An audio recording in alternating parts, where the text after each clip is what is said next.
R34 update.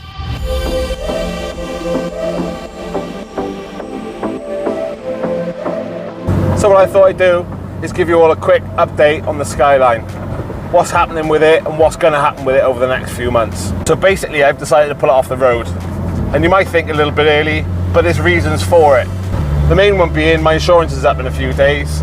And instead of renewing and paying insurance over the next 6 months, I thought what I'd do is cancel the insurance, enjoy my last few days with the car, and then pull it off the road in preparation for winter.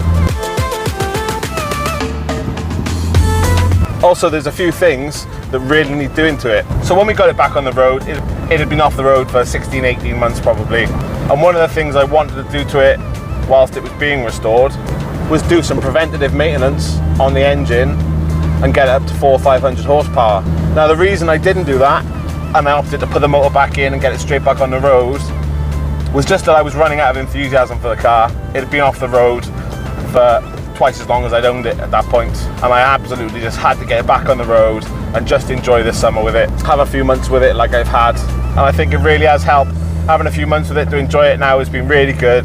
It's revitalised my love for it, and now I think I am ready after a few months to pull it off the road, get it back in the workshop, pull the motor out, strip the motor down, and get it ready for 500 horsepower.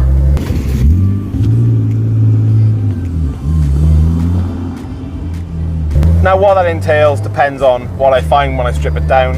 I'm hoping, and this is hoping, that I can get away with a new set of big ends and main bearings, new set of piston rings, metal head gasket and some ARP head studs.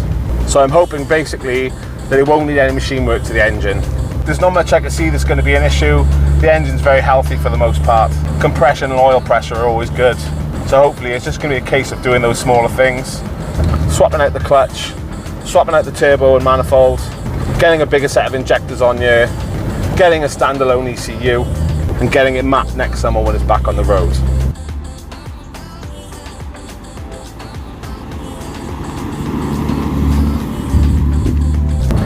And the biggest issue for me, I think, when chasing power, is I don't want something that's unusable. As you've seen, I drive this car as often as I can, and I've actually been dailying it now for the last 3 or 4 days, just because my insurance is close to up and I want to enjoy it for a few more days.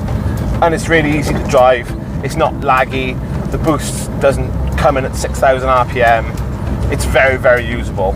I would like it to see around the 450, 500, but what's more important to me is that it's still a usable daily driving car. I still want it to come on boost around 2,500, 3,000 RPM, and I still want all the power up top like it's got now. That's just going to be a case of doing some research and getting the right turbo and manifold on. And then with the Link G4 ECU, I can take that to a mapper. There is someone up local to me in Killeen who specialises in Toyota Supras and Nissan Skylines, and he can map it for me on his dyno in-house there.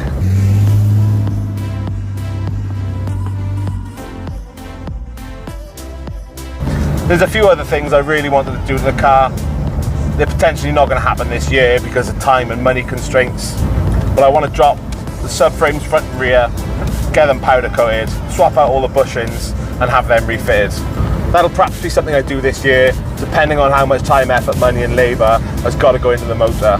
If it's going to be a nice simple job, and it is just a case of swapping out the shells, the rings and the head gasket and studs, then maybe I'll have time and money left over to drop both the subframes, get them cleaned and powder coated and change all the bushes and bearings.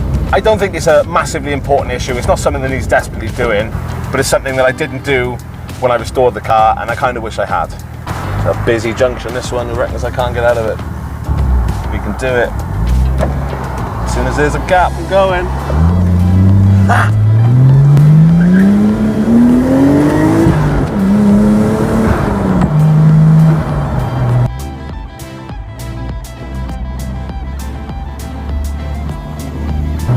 If there are any Skyline gurus watching who know of a good turbo manifold combination for me, one that's going to give me plenty of boost down low and isn't just going to give me 30 psi for 1,000 RPM to make numbers and not be a drivable car, please hit me up in the comment section and let me know. It'll definitely save me a load of research, that's for sure. But as ever, thanks for watching. If there's any questions, please just drop them in the comments and let me know and I will answer them. So thank you for your time and I'll see you again soon.